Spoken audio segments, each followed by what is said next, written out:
Hello everyone, कैसे हो आप सब। सबसे पहले अगर आप चैनल पर नए हो तो चैनल को सब्सक्राइब जरूर करें। आज हम करेंगे आपके 10th क्लास के राग राग भूपाली, राग खमाज और राग वृंदावनी सारंग। इन तीनों का परिचय करेंगे, इन तीनों के बारे में जानेंगे। तो सबसे पहले देखो राग भूपाली। राग भूपाली कल्याण थाट का राग है।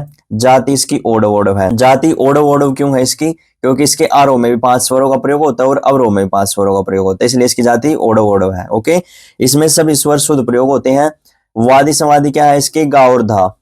गा वादी समाधि धा। वादी स्वर पता ना कौन सा होता है? वादी स्वर वो होता है जिसका राग में सबसे ज्यादा प्रयोग होता है, जो राग का सबसे इंपॉर्टेंट स्वर होता है। ओके, और संवादी होता है जिसका सेकंड नंबर पर सबसे ज्यादा प्रयोग होता है। वर्जित स्वर इसमें मा और नी है। मा और नी का आपको भूलकर भी राग भूपाली में यूज नहीं करना है। ओके, मा और नी बिल्कुल इसमें वर्जित है। इसका गायन समय क्या है? रात्रि का प्रथम प्रहर है। संप्रकृतिक राग देशकार है इसका। संप्रकृतिक राग का मतलब समझते हो? इससे मिलता जुलता राग कौन सा है? देशकार है राग भूपाली का। ओके, इसकी आरोह अवरोह पकड़ देखो।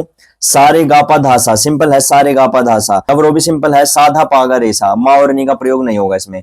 पकड़ क्या होती है? स्वरों का वह समूह होता है जिससे राग की पहचान होती है। जो ये स्वर समूह है इससे राग की पहचान हो जाती है। जब हम पकड़ गाते हैं किसी भी राग की तो उससे सामने वाले को ये पता चल जाता है ये राग कौन सा है। ओके, तो पकड़ क्या है इसकी? सारे गा गापा धापा गा रेसा। ओके, ये इसकी पकड़ होगी।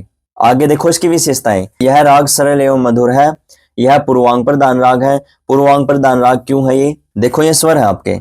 जिस राग का वादी स्वर सारे गामा इनमें से होता है वो होता है पूर्वांगवादी राग। कौन सा राग होता है वो? पूर्वांगवादी राग होता है, पूर्वांग प्रधान राग होता है। ओके, और जिस राग का वादी स्वर उत्तरांग में होता है, पाधा निशा इनमें से होता है, तो वो उत्तरांगवादी राग होता है। ये आपका क्या हो गया? इधर पूर्वांग और ये क्या हो गया? उत्तरांग। ओके, पूर्वांग और उत्तरांग।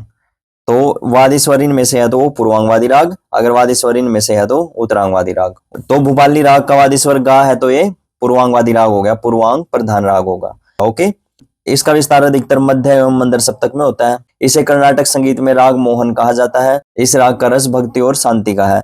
ये आपकी विशेषताओं के पॉइंट्स लिखे हैं। देखो, जब आप विशेषताएं करोगे, ये जो पॉइंट्स मैंने लिखवाए हैं ये तो लर्न कर ही लेना। अगर इनमें से कोई पॉइंट्स भूल जाते हो आप तो आपने क्या करना है? विशेषताओं में इनमें से पॉइंट्स बना देना। राग का जो परिचय होता है ना, इनमें से पॉइंट्स बना देना कुछ भी। ओके, ये पॉइंट बना सकते हो कि इस राग में मा और नी वर्जित है, इसलिए इसकी जाति ओडव ओडव है। इस राग में सभी शुद्ध स्वरों का प्रयोग होता है। यह कल्याण थाट का राग है। वादी समाधि के बारे में बता सकते हो।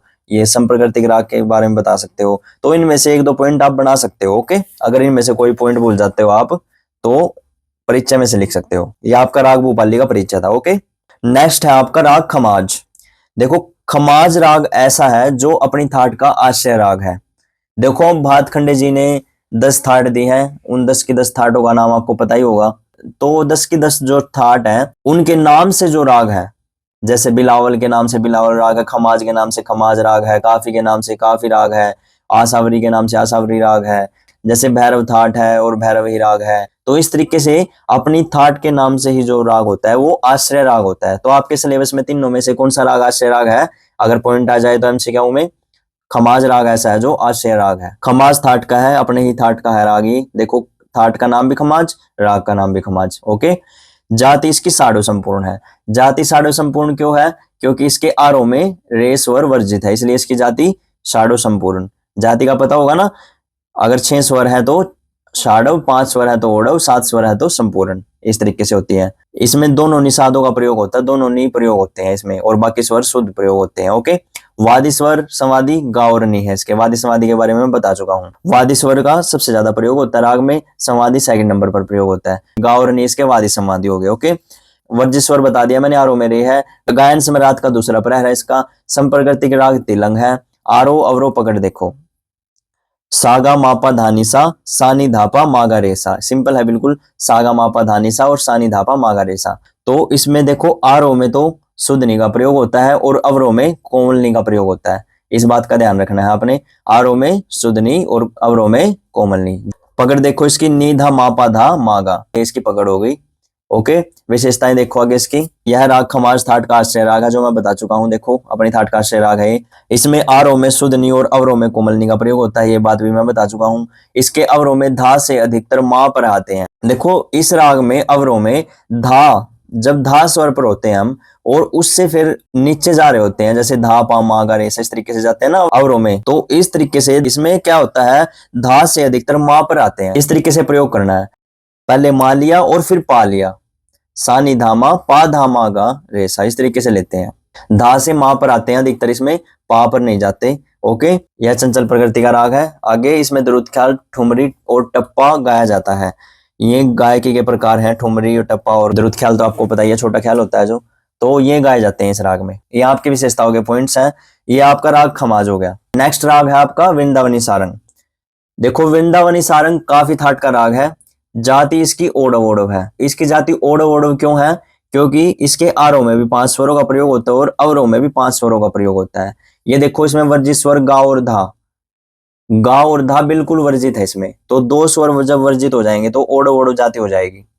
5-5 स्वर हो गए ना। फिर स्वर इसमें वही जैसे राग खमाज में है, दोनों निषाद प्रयोग होते हैं इसमें भी। ओके, वादी स्वर संवादी स्वर कौन से हैं इसके? देखो वादी स्वर इसका रे है, संवादी स्वर इसका पा है। रे इसका सबसे इंपोर्टेंट स्वर है, सबसे ज्यादा प्रयोग होता है, वादी स्वर है। ओके, पा का सेकंड नंबर पर प्रयोग सबसे ज्यादा। वर्जित स्वर बता दिया मैंने, गा और धा। गायन समय दोपहर का है। इसका संप्रकृतिक राग सूरमल लार है, इसका इससे मिलता जुलता राग है ये।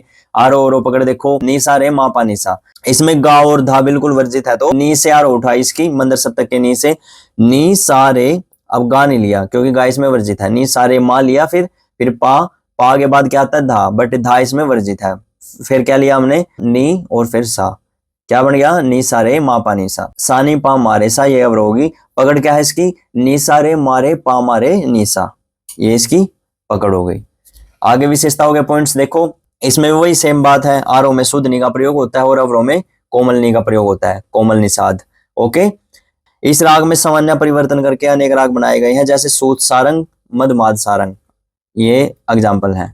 सारंग के लगभग सभी प्रकारों में रे का बहुत्व मिलता है, रे का बहुत्व मिलता है। जो सारंग के प्रकार होते हैं ना, जितने भी सारंग अंग के राग हैं, जैसे मधमाद सारंग, सूत सारंग हो गया, वृंदावनी सारंग, मियागी सारंग, इस तरीके से सारंग के जितने भी प्रकार हैं, जितने भी राग हैं, सारंग अंग है जिनमें, तो उनमें रे का बहुत्व मिलता है, अर्थात रे को इंपोर्टेंट स्वर समझा जाता है, रे का सबसे ज्यादा प्रयोग होता है।